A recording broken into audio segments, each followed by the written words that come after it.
través del chat a nuestro expositor de hoy día, que es Daniel Rivera, que estamos muy agradecidos por compartirnos su conocimiento. Y al final de la presentación se dejará nuevamente la cuenta para que hagan las donaciones voluntarias. Eso.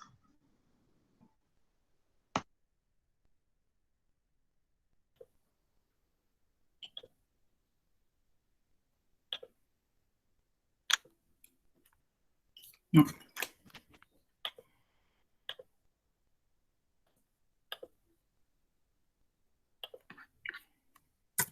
Chicos, hola, me presento, bueno, muchos ya me conocen, mi nombre es Daniel Rivera y la idea de la charla de hoy es como presentarles nociones básicas de transfusiones en pequeños animales que nos sirvan como para la clínica diaria en casos de urgencia o en casos que necesitamos realizar una transfusión en la clínica o donde nos toque estar en ese minuto. Así que vamos a partir con temas bien generales primero y después vamos a ir de a poco introduciéndonos.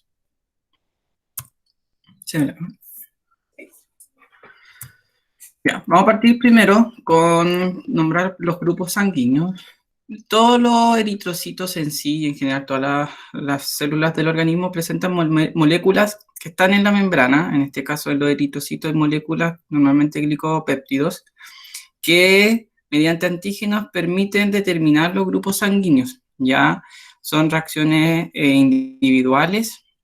Y en general, los animales y los individuos presentan haloanticuerpos. ¿A qué nos referimos con eso? Son anticuerpos antieritrocitarios que están presentes en los individuos y que van a reaccionar frente a antígenos de la misma especie, pero tienen ciertas implicancias. Reaccionan solo a la sangre de otro individuo, no reaccionan contra la sangre del mismo individuo, y pueden ser inducidos o naturales. Normalmente las respuestas inmunes primarias y que ya sean naturales son mediadas por IgM, y las respuestas que son secundarias van a ser mediadas por IgG. Esto va a variar un poco entre el perro y el gato, que tienen muchas diferencias entre los grupos sanguíneos que presentan y también las reacciones que nos pueden ir presentando. Entonces, normalmente, como sale la imagen, vamos a tener un anticuerpo que va a atacar a los eritrocitos y nos va a estimular a la hemólisis, la aglutinación, que va a ser como de las primeras respuestas que vamos a ir evaluando, y con eso se va a generar la hemólisis y la destrucción de esto con todas las secuencias y los cambios que vamos a ir notando en el paciente, sobre todo, producto de la reacción hemolítica. En los caninos, en general, no presentan anticuerpos naturales, se describe que solo un 15% podría presentar, pero normalmente son contra algunos grupos y es muy baja las probabilidades de que ocurra la respuesta. Normalmente estos son muchos datos recolectados desde clínica y datos de Estados Unidos.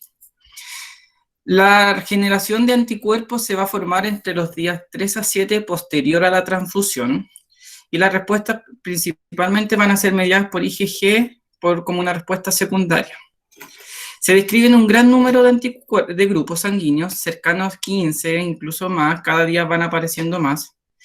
Sin embargo, la clasificación va variando un poco. Se clasifican, y la forma más internacional que tenemos para clasificarlo, y que es lo que siempre se usa a nivel comercial también para poder tipificar a los perros, es el sistema DEA, ¿ya? Que describe un grupo 1, que según literatura puede haber 1.1, 1.2 o incluso 1.3, y también están los grupos 3, 4, 5, 6, 7 y 8, ¿ya?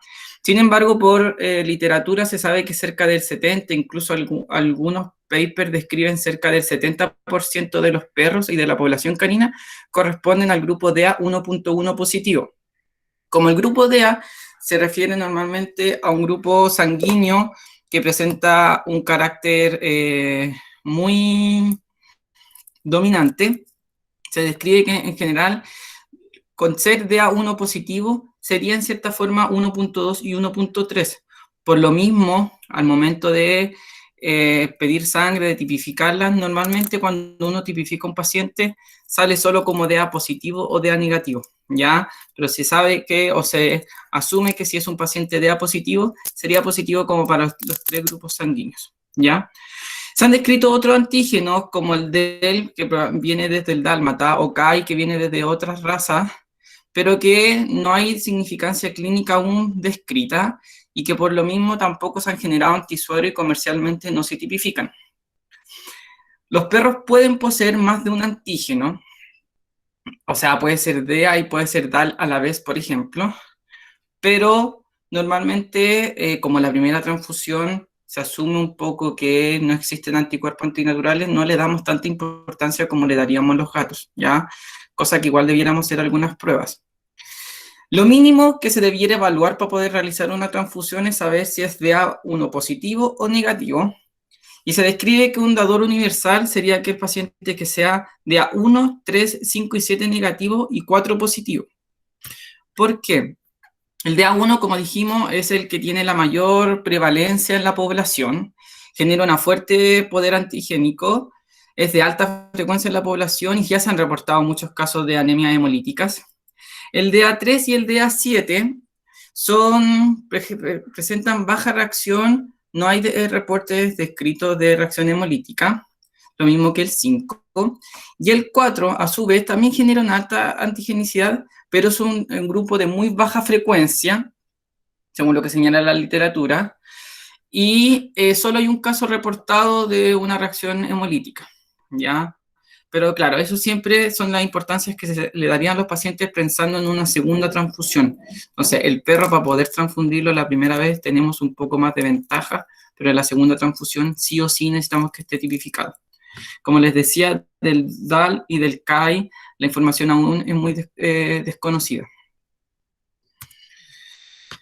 En gatos, a diferencia, los gatos sí presentan a los anticuerpos naturales, que normalmente los forman cerca de los 3 meses de vida, ¿ya? Las respuestas transfuncionales son mediadas por IgM, son respuestas rápidas, y normalmente se describen 3 grupos sanguíneos, el grupo A, el B y el AB. El grupo A es normalmente el grupo más predominante, cerca del 90, entre el 80 y el 90% de los gatos serían de este grupo. Y si llegan a recibir sangre del grupo B, sus antígenos son bajos y la vida media que duraría la sangre tipo B en un gato tipo A es de 1 a 3 días. En cambio, el grupo B es un grupo de muy baja frecuencia, está descrito mayormente en gatos de raza, y sus antígenos contra el grupo A son muy fuertes, por lo cual si un gato tipo A recibe sangre tipo B, perdón, la sangre duraría muy poco porque generaría una gran respuesta inmune. ¿Ya? El grupo AB es muy escaso. Sin embargo, yo creo que pese a que por literatura se diga que el grupo B es de baja frecuencia y está más descrito en gatos de raza, y el grupo A es más predominante, siempre es importante saber el grupo sanguíneo de los felinos antes de transfundirlo, ¿ya? Nosotros en el hospital donde yo trabajo nos llevamos la gran sorpresa que este gato que está acá, que no es de raza, es grupo B. Entonces, claramente fue una sorpresa porque él iba a ser donante. Y obviamente no lo pudimos utilizar porque iba a generar una respuesta hemolítica mayor a la que estaba teniendo el paciente en esos minutos. Entonces, sí o sí, en ese minuto nosotros, menos mal que pudimos tipificarlo y evitamos la reacción, pero hay que estar pendientes de esas cosas y no confiarnos. Se han descrito por literatura otros antígenos, el antígeno MIC, que posee también a los anticuerpos naturales, pero comercialmente todavía no se está evaluando. Y también en los felinos existen traspasos de los anticuerpos por calostro, entonces también es importante saber los grupos sanguíneos incluso al momento de que se crucen los felinos, ya sea por los motivos que vayan a ocurrir.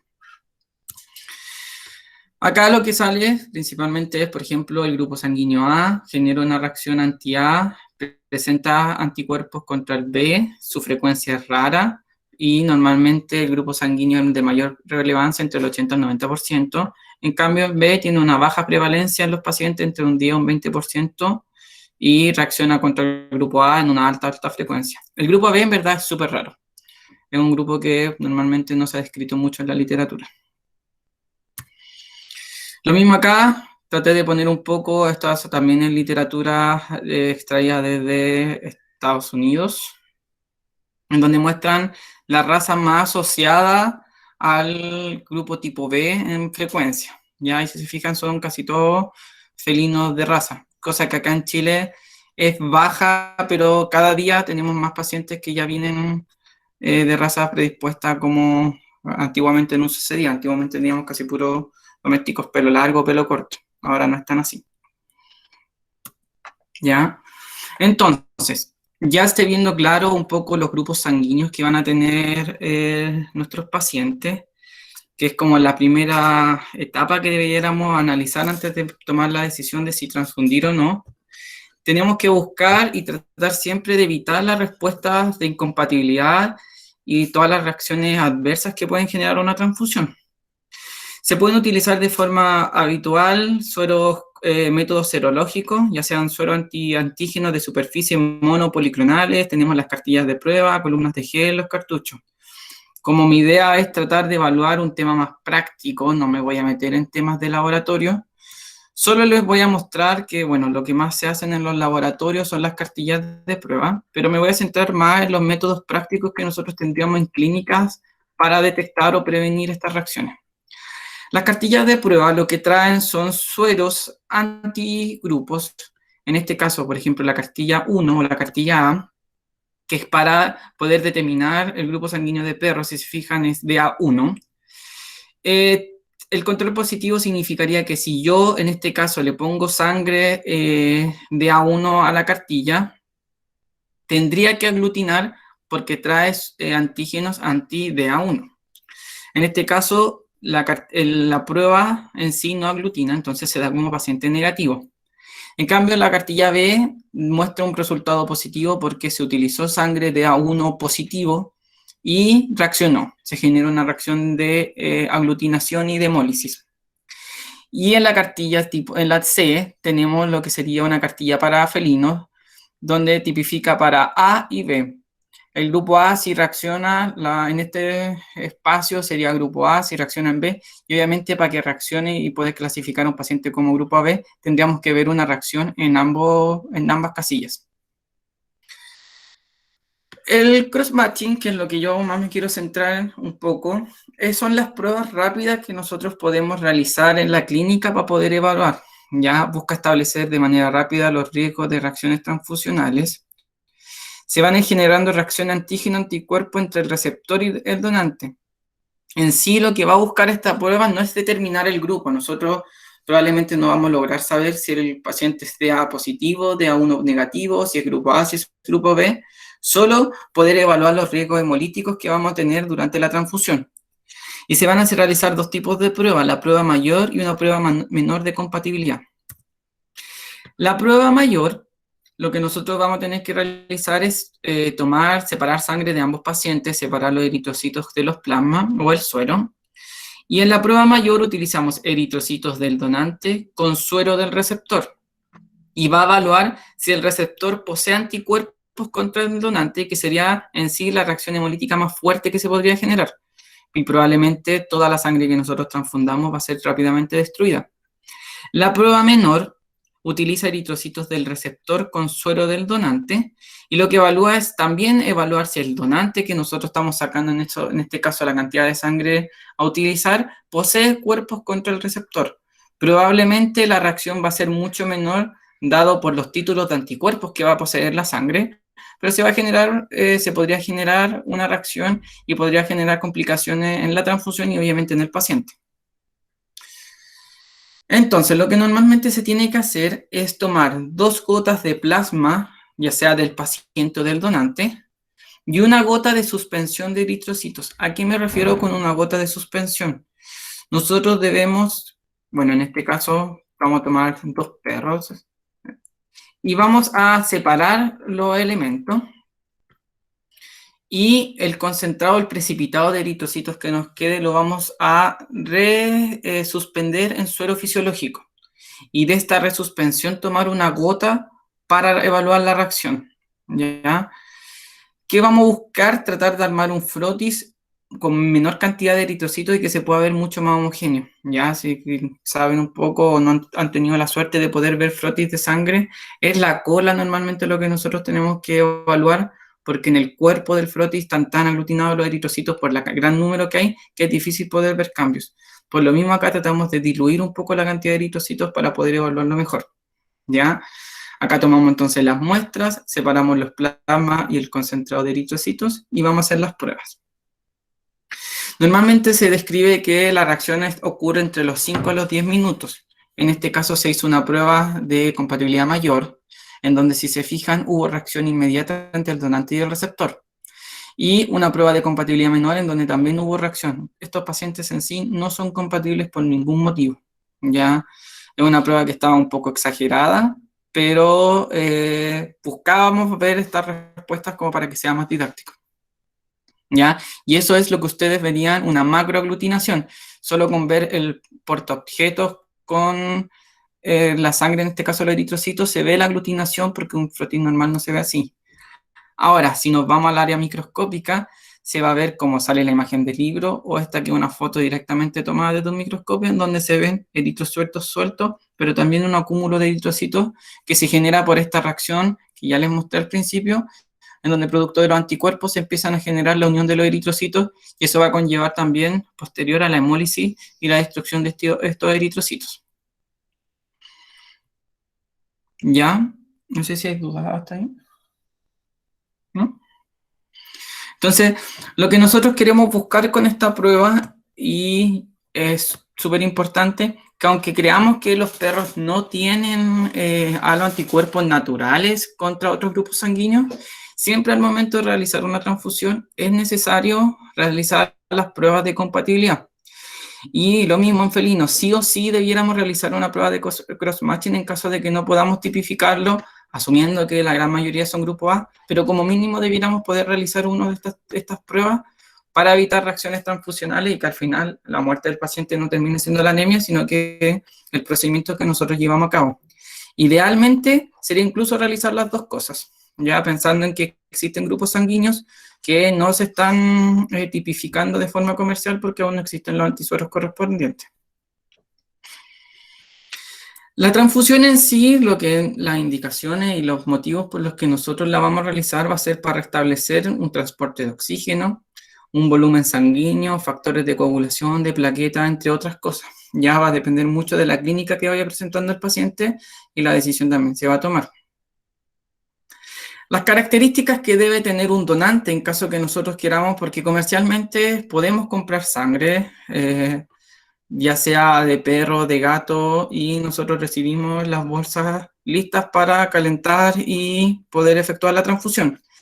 Si no existe la posibilidad de comprar la sangre, tendríamos que utilizar un paciente y a él extraerle la sangre.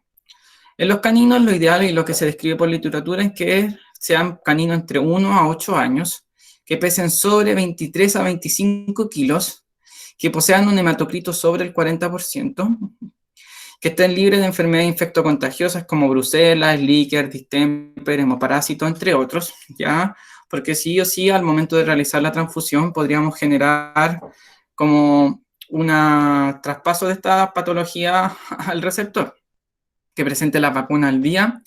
Y en los caninos podemos obtener hasta 450 ml de sangre, o se dice que pueden ser entre 22 ml sangre kilos. Y un donante puede, en caso de urgencia, donar cada 21 a 28 días, pero lo ideal es que pueda solo donar cada 3 meses.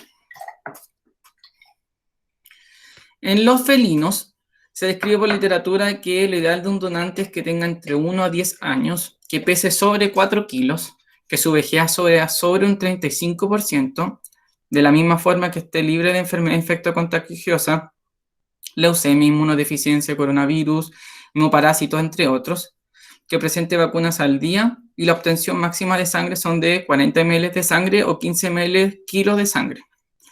Puede donar también como urgencia máximo cada 28 días, pero lo ideal es que lo dejemos descansar al menos 3 meses y que se le pueda extraer cada 3 meses. La recolección, bueno, la foto que tenemos acá es una bolsa de sangre también para que puedan evaluar. Esta es la típica sangre que uno compra de forma comercial y que llega a las clínicas. Existen distintos bancos en Santiago y en Chile. Y acá salen todas las especificaciones. El producto es que es sangre entera. A veces se pueden comprar concentrados de eritrocitos, los volúmenes que traen, el grupo sanguíneo, las fechas de extracción y de caducidad y el hematocrito que en ese minuto trae la sangre. Las bolsas comerciales, nosotros si es que no podemos comprar la sangre, tenemos la opción de extraerla nosotros, necesitamos también comprar una bolsa de recolección de sangre que trae anticoagulante CPDA, que es citrato fosfato dextrosadenina, y normalmente la relación que se utiliza es una relación entre 1.4 ml del citrato con 9 ml de sangre, o 1.4 y llegar hasta 10 ml total.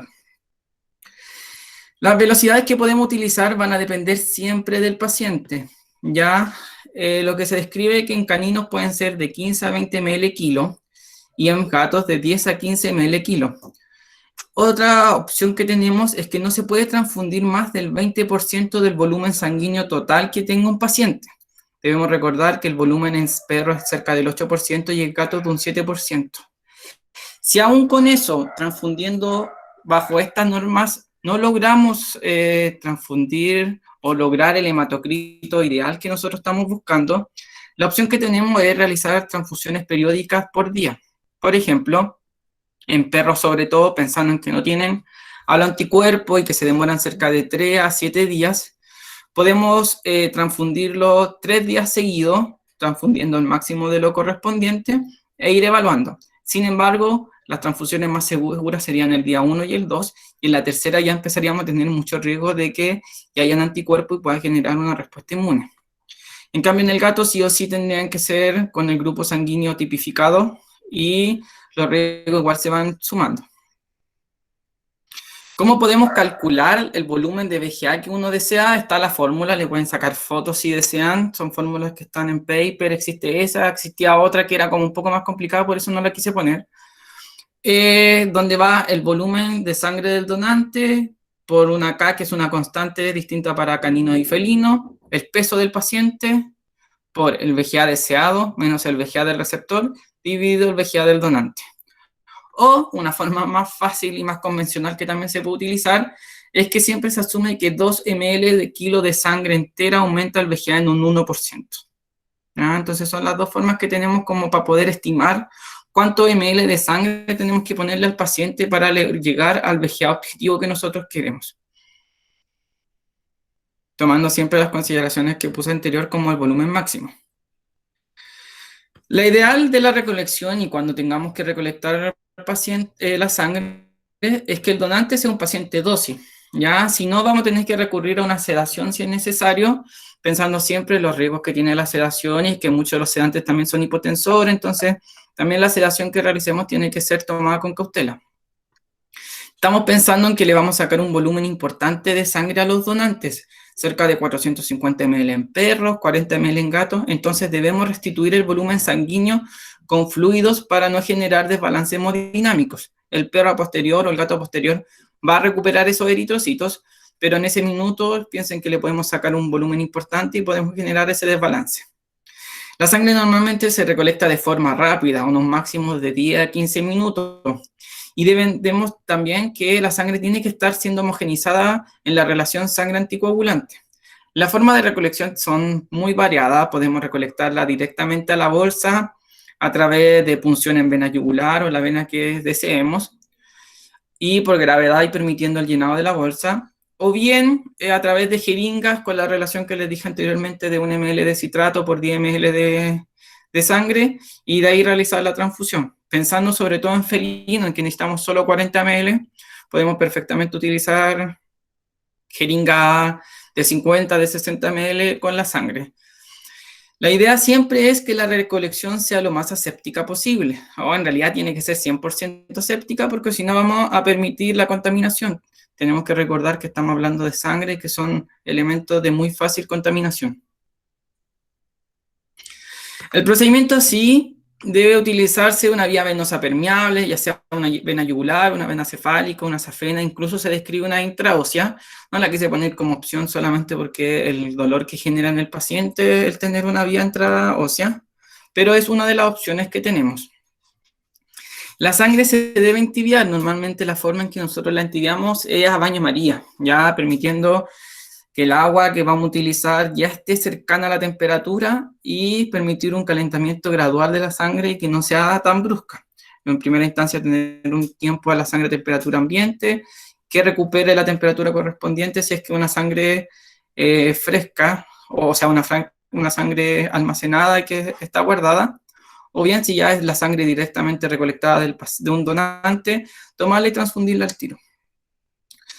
Lo que se hace, bueno, lo que tenemos acá son bajadas, tiene que pasar sí o sí por un filtro, y para eso las bajadas vienen con los filtros. Esta es una bajada de la marca Terumo, y se fijan, ahí está el filtro que permite evitar el traspaso de pequeños coágulos o microcoágulos incluso que se puedan ir formando, ¿ya? Y esto se tiene que pasar por filtro independiente si utilicemos una jeringa, si utilicemos una bolsa, la forma que sea que vayamos a realizar el traspaso de la sangre. Las velocidades que se van a pasar tienen que ser inicialmente lentas, de 0,5 a 1 ml kilo los primeros 15 minutos, y estar siempre evaluando clínicamente al paciente para poder advertir si es que existen reacciones adversas. Lo ideal sería siempre tener un examen clínico basal previa a la transfusión para tener un punto de comparación. Otro punto importante es que por donde estemos traspasando la sangre no tienen que ser de calibre grande, no podemos utilizar una aguja pequeña o una mariposa. Normalmente, si hay tapa de heparina que está cubriendo la bránula, tenemos que conectarla con una jeringa que sea casi de 18-16G, o yo normalmente a modo personal lo que más me gusta hacer es conectar directamente la bajada a la bránula, ya para evitar una hemólisis y una destrucción por el tamaño del calibre de la aguja. Las velocidades a las que vamos a realizar la transfusión se describen como máximo hasta 20 ml kilo, pero eso siempre tiene que evaluarse en el paciente. Si es un paciente de urgencia con un choque hemodinámico muy grande, claramente podemos utilizar esa velocidad, pero podemos ser cautelosos, utilizarla durante 1 hora o media hora hasta sacarlo del shock, recuperar la hemodinámica del paciente, y una vez que el paciente ya esté más estable, bajar las velocidades, porque sí o sí podemos generar sobrecargas de volumen. Tenemos que ir evaluando clínicamente al paciente durante toda la transfusión, no es que vamos a realizar la transfusión y ahí lo vamos a dejar hasta que eso termine, ya tenemos que ir caso a caso evaluándolo. Las duraciones que se describen son como máximo de 4 horas, o sea, lo ideal es 4 horas, máximo de 6 a 8, porque si no, la sangre que va a estar a temperatura ambiente va a empezar a sufrir alteraciones por producto de la pura temperatura, ¿ya? Los elementos que podemos transfundir, yo me centré más en esta charla en sangre entera almacenada o incluso concentrado de eritrocitos. Presentan diferencia. La sangre entera, la obtenida previa a la transfusión, se administra cerca de 24 horas y es la que presenta casi todos los elementos propios de la sangre. La sangre entera almacenada es la sangre que está almacenada y normalmente dura hasta 1 semana. Presenta, eso sí, que ya a las 2 horas que se obtuvo empieza a disminuir el número de plaquetas, y en 24 horas empiezan a disminuir los factores de coagulación 5 y 8. Su sobrevida se describe de hasta 4 a 6 semanas a 4 grados Celsius. Y el concentrado de eritrocitos, lo ideal es que tengan VGA estimados de un 80%. Si creemos que mucho, incluso se pueden diluir. La sangre, olvidé mencionarlo también, voy a buscar la foto de la bolsa. En muchos casos, cuando tenemos bolsas de sangre, esta es una bolsa de felino que trae 50 ml, la sangre de canino trae 500, y como sabemos, los caninos presentan una gran variabilidad en el tamaño. En algunas ocasiones es posible dividir la sangre, ya dividir a 2 bolsas de 250 para permitir, pero siempre tiene que ser con la sangre 1 previa a la transfusión y realizar el procedimiento de separación completamente aséptica. Tendríamos que tener otra bolsa donde que esté estéril para poder usarla de recipiente, que la sangre ya viene con el anticoagulante, así que no necesita adicionarse más cantidad de anticoagulante, y en la método tiene que ser lo mismo, tenemos que tratar de usar jeringas de gran tamaño para evitar la hemólisis, producto de el uso de la jeringa y el tamaño que estos puedan tener la aguja, ¿ya? Y bueno, se calienta la cantidad de sangre que vamos a utilizar, y el resto se mantiene refrigerada. ¿Ya? Entonces, y el concentrado de eritrocitos, como les decía, se puede diluir. Tenemos otras opciones también que en el mercado es un poco más difícil de encontrar, pero existen, al menos también en el extranjero, más probable que también. El plasma fresco congelado contiene factores 5 y 8, pero no va a contener plaquetas. Hay que administrarlo antes de las 24 horas post descongelamiento. Y se indica sobre esa enfermedad de factor de von Willebrand, hemofilias A y B, falla hepática por la implicancia de los factores de la coagulación, antagonista de warfarina y CYP. El plasma congelado no posee factores 5 y 8. Tenemos la opción de usar albúmina recombinante, que también es como una gran disyuntiva, se ha utilizado, existen muchos riesgos anafilácticos, y normalmente son albúminas de uso humano que nosotros reconstituimos y utilizamos. Entonces, por lo mismo, su duración en el paciente es corta porque el paciente va a generar una reacción sobre esto.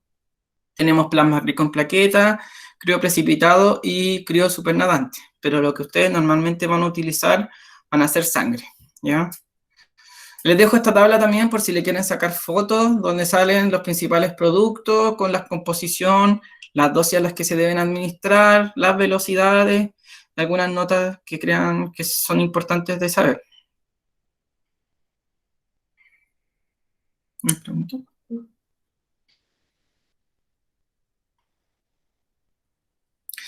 Y de transfusiones tenemos muchas complicaciones, que es un poco ya la parte final y la que queremos también conversar.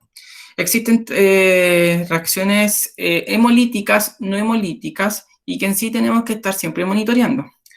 Una de las reacciones típicas que más se describe, sobre todo en literatura humana, que se da en nuestros pacientes, es una reacción febril no hemolítica, en donde se genera un aumento de 1 grado Celsius en la temperatura corporal. En los pacientes puede generar la sensación de escalofrío, los que se describe al menos en literatura humana. Son cambios benignos, pero puede llevar a cambio hemodinámico y respiratorio, por lo mismo debemos estar monitoreando a nuestro paciente. Y normalmente los tratamientos pueden ser la utilización de AINES para bajar las temperaturas o ralentizar la transfusión porque puede que estemos haciéndola muy rápido, ¿ya? Pero tenemos que estar muy ojo con esto porque, bueno, otro tipo de reacción que tenemos son reacciones alérgicas o choques anafilácticos que se pueden generar producto de la transfusión. Pueden ser de muy leve a severo, y en los casos más severos generar hipotensión, choque, incluso llegar a la muerte. Es mediado por IgG, se genera una reacción de hipersensibilidad tipo 1, que es distinta a la otra tipo de reacciones hemolíticas, donde son reacciones de hipersensibilidad tipo 2. Y normalmente también puede generar signos gástricos o respiratorios. Tenemos lesiones pulmonar agudas, que son muy similares al síndrome de distrés respiratorio agudo que se puede generar en los pacientes. Se puede ocurrir durante o 6 horas posterior a la transfusión, ¿ya? Se da por todos los componentes de la sangre, pero lo más descrito es producto por transfusión de plasma. En humanos puede generar una mortalidad incluso de un 5 o un 10%. La fisiopatología aún no está clara, son reacciones tanto inmunes como no inmunes, reacciones antígeno-anticuerpo, pero también se genera mucho daño en el endotelio pulmonar, producto de citoquinas en primera instancia, que van a aumentar la permeabilidad del vaso del endotelio, y los neutrófilos como segunda ola de ataque, que van a ir a destruir aún más el endotelio, ¿ya? Los signos clínicos clásicos van a ser taquipnea, fiebre, taquicardia, hipoxemia. Vamos a tener que estar muy pendientes del paciente. Nos va a llevar sí o sí a detener la transfusión, y los tratamientos son netamente de soporte y se describe que dura hasta aproximadamente 96 horas posteriores a la transfusión. Tenemos reacciones agudas no inmunológicas que pueden deberse a sepsis asociada a la transfusión. En humanos se describe un 16% de sangre contaminada por bacterias del donador, por contaminación en el sitio de venopunción o una bacteremia, que puede ser dada incluso por una simple bacteria que ingresó en la sangre y que no se refrigeró o no puso la cadena de frío correspondiente. Se describe más en transfusiones con glóbulos rojos y plaqueta, y se van a generar cambios de color y hemólisis, ¿ya? La sobrecarga circulatoria se puede deber porque realizamos una rápida transfusión y nos va a llevar a una disnea. Normalmente estas cosas hay que tener mucho ojo en nuestros pacientes cardiópatas porque están más predispuestos a generar un edema pulmonar cardiogénico. van a generar disnea, cianosis, posición ortopneica en caso de que ya le dé demasiado, aumentos de la presión venosa pulmonar, presión venosa central y todo producto de un edema pulmonar. Y el tratamiento sería manejar con oxígeno, entregar diuréticos y detener la transfusión. Existen hemólisis no inmunomediadas, como les decía, que se ocurren por el almacenaje, la forma en que se recolectó la sangre, la forma en que se procesó o se administró. Por eso es súper importante el trato de la bolsa de sangre debe ser cuidadoso. El momento de la transfusión tenemos que evitar que se genere una hemólisis por el calibre de las jeringas que estamos utilizando o lo mismo el momento de separar, ¿ya? Tenemos complicaciones masivas dadas por anormalidades metabólicas y hemostáticas. Principalmente se van a dar pueden haber toxicidad por citrato. Tenemos que tener ojo que la cantidad de citrato que vamos a utilizar, ya sea que traiga la bolsa o que nosotros vayamos a recolectar, sea la indicada, porque si no se pueden generar hiporcalcemia. Se puede generar hipotermia por una rápida transfusión en caso que la sangre tenga una temperatura más baja, y se describen que se puede ver al electrocardiograma una taquicardia ventricular. Se generan desórdenes electrolíticos por destrucción de glóbulos rojos, ya sea aumentos del potasio, del fósforo, o se pueden generar embolismos. Entonces, siempre hay que estar muy ojo, como les digo, en todo el proceso en sí, y no es que solo llevamos y vamos a transfundir. Y la hemólisis tardía normalmente se van a generar en caso de existir por los anticuerpos, como les decía, entre 3 a 5 días post-transfusión, o la hemólisis clásica, y podemos ver si la hemólisis es vascular o intravascular, ictericia, bilirrubinuria, bilirrubinemia, y los signos clásicos que también nos pueden llevar por la destrucción posterior de los eritrocitos, es disnea, cianosis, o incluso complicaciones mayores. Una de las cosas que se describe también y que ocurre mucho, sobre todo en los pacientes felinos, en los pacientes equinos también, pero ahora nos centramos un poco en los gatitos, es la generación de una isoeritrolisis neonatal por una reacción antígeno-anticuerpo, en donde normalmente ocurre porque el traspaso del calostro entrega anticuerpos de la madre contra los antígenos eritrocitarios del feto. Ocurre comúnmente cuando las madres son de tipo B y dan a luz gatitos grupo A o grupo AB, y se va a generar la reacción fuerte. Los signos clínicos en algunos casos pueden generar incluso muerte súbita, o pueden ser más silenciosos y no los vamos a notar y solo vamos a encontrar al paciente fallecido, ¿ya? Son difíciles de controlar y hay que estar muy ojo, sobre todo los propietarios tienen que estar muy pendientes de este tipo de reacción.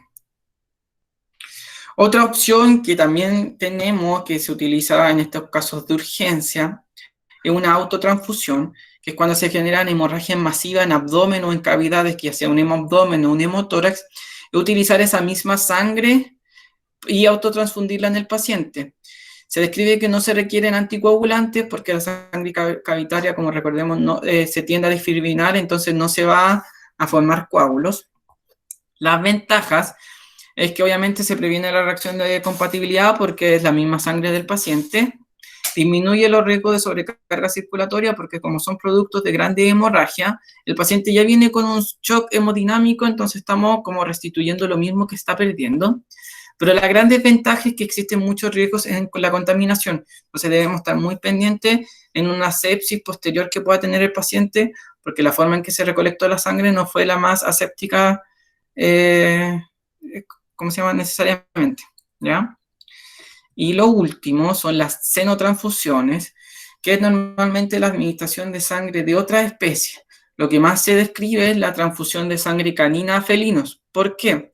Porque en sí los felinos tienen los anticuerpos contra sangre de otros tipos en gatos, pero no presentarían anticuerpos contra la sangre canina. Entonces no se describen reacciones inmunomediadas inmediatas mediadas por IgM, pero se describen que existe una gran probabilidad que pueda generar un shock anafiláctico. La sangre solo duraría 2 días y va a generar una reacción inmunomediada secundaria bastante fuerte.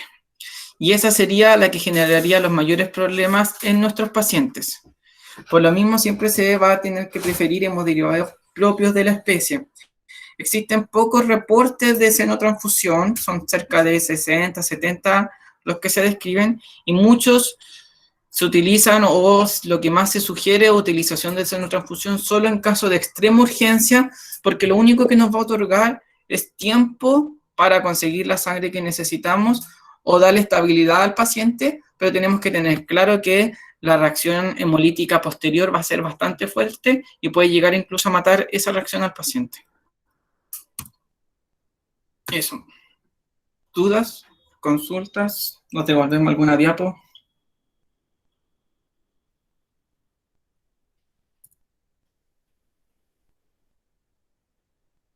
Pero ahora no hay consultas. Ahí, Magali dice, si un paciente tuvo una reacción adversa, ¿es candidato para que se le haga transfusión otra vez más adelante? Va a depender un poco del tipo de reacción que haya tenido. Si es una reacción adversa como inmunomediada, lo ideal sería poder hacer un control sobre el sistema inmune y después poder realizar la transfusión. Ahí ya tenemos que utilizar los corticoides, bajar la cantidad. Se describe mucho en literatura humana que se genera como una leucorreducción, que es como disminuir la cantidad de leucocitos de la sangre antes de transfundirla para disminuir las probabilidades de reacción. Pero tampoco en veterinaria sabemos mucho de eso y al menos en Chile tampoco. Yasmin dice que no le quedó muy claro el tema de los haloanticuerpos. ¿Se ve mi pantalla? Sí. Los haloanticuerpos en sí son anticuerpos, tómalo como anticuerpos, que van a actuar contra los eritrocitos, pero van a actuar contra eritrocitos de otros perros, por ejemplo, no del mismo paciente, ¿ya? Pero eso es lo que se busca como reconocer eritrocitos extraños y destruirlos, ¿ya? Distinto a los antígenos del eritrocito, que son cada eritrocito posee su antígeno y sería lo que permitiría establecer los grupos sanguíneos.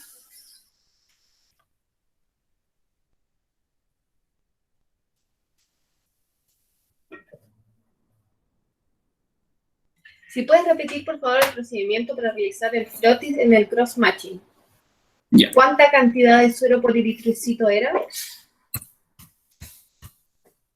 Lo que se describe son, tenemos que juntar 2 eritrocitos de plasma suero y sobre esas 2 gotas de plasma poner una gota de la suspensión de eritrocitos que yo les comentaba, que no es que una vez que centrifugamos la sangre y nos queda el precipitado, no es que saquemos una gota de ahí, sino que eso volver a diluirlo y de esa dilución generar, sacar una gota. Guillermo pregunta, cuando hacemos transfusión, ¿existe posibilidad de generar aumento en la presión sanguínea?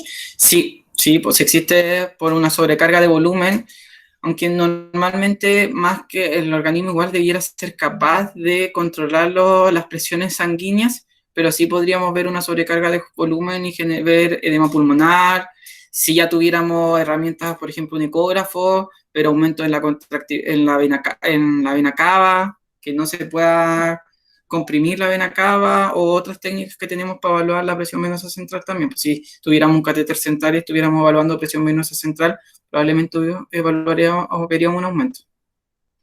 Pero en muchas ocasiones también uno de los motivos por los que se realizan las transfusiones es porque tenemos pacientes con presiones sanguíneas demasiado bajas y con anemia importante, entonces ahí no podemos recurrir a los bolos de carga de volumen o aumentar volumen con suero fisiológico porque vamos solo a hemodiluir al paciente y si ya está con distrés respiratorio porque no tiene como la capacidad de transportar oxígeno como corresponde, podemos verlo más agravado. Entonces muchas veces la única opción que nos queda ahí es solo transfundir sangre en busca de subirle la presión.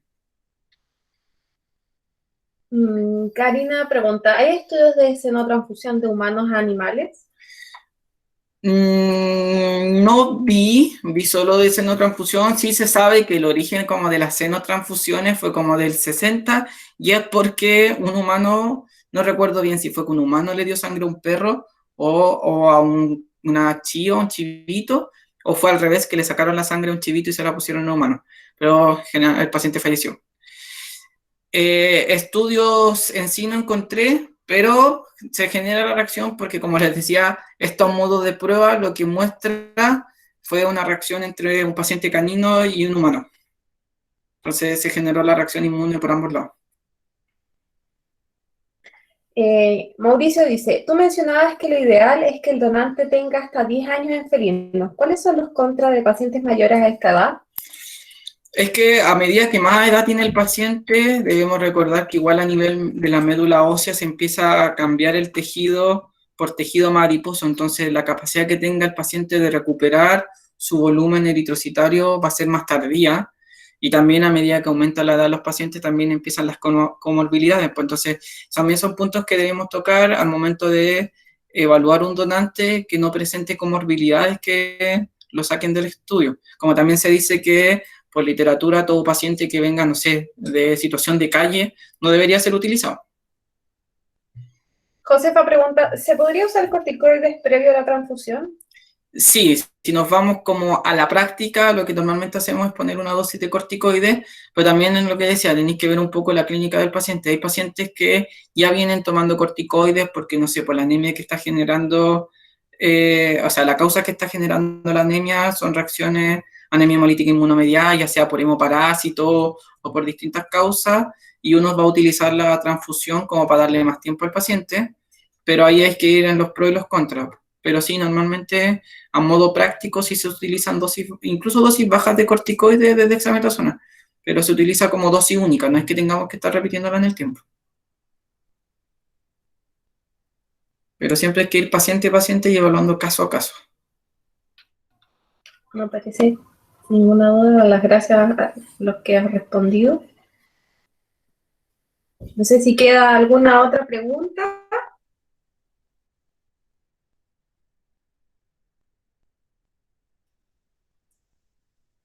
Karina dice, gracias, doctor Pablo. Bueno, vamos a dejar la diapositiva de... José, gracias, doctor, buenísima charla. Vamos a dejar la cuenta para los que tienen la posibilidad de hacer su aporte, lo hagan, y agradecerle al Daniel por haber hecho esta pequeña charla. Y bueno, se vienen bastantes más este semestre con diversos especialistas y ayudantías también para Medicina 1. Alison dice, muchas gracias, aprendí mucho. Javiera Flores, muchas gracias. María Rosario Cerda, gracias, muy buena charla. Gracias a todos ustedes por estar acá también. Gracias. Y sí, se vienen muchas charlas. Sí, muy buenas. Charlas generales y también gracias charlas específicas por áreas. Que estén atentos.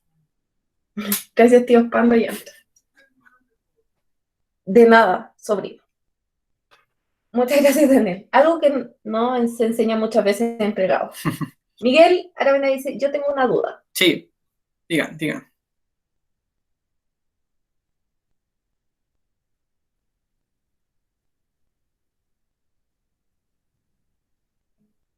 En relación al ayuno de los donantes. Mira, no se describe que necesiten ayunos para realizar la transfusión en caso que no requieran sedación. Así que no, dentro de toda la literatura que leí, no pedían ayuno. Solo en el caso de que necesiten sedado, que es propio por la anestesia o la sedación. Pero no previo a la transfusión. No debiera generar, más allá de que va a aumentar la lipemia, no debiera generar como cambio en los otros componentes que son los que andamos buscando.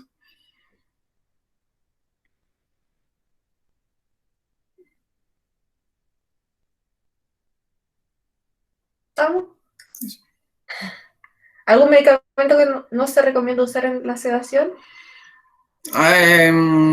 Quizás sobromacina pensando en la hipotensión, pero tampoco se describe como mucho, va a depender netamente del paciente.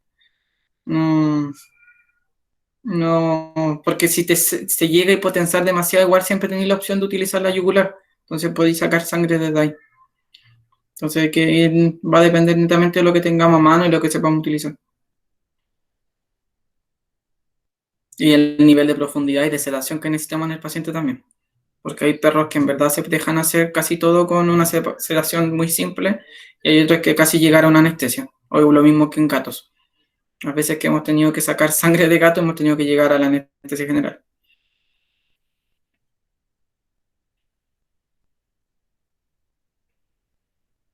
Parece que ahí estamos. Si tienen alguna otra duda, es ahora o callen para siempre. No, mentira. Igual nos pueden hacer llegar dudas y después se les ocurre por medio del Instagram. Y nosotros se lo hacemos al doctor después. Estamos, parece. Estamos. Muchas gracias a todos y nos vemos. O sea, nos leemos, nos escuchamos. Ya, que estén muy bien. Chao, chao.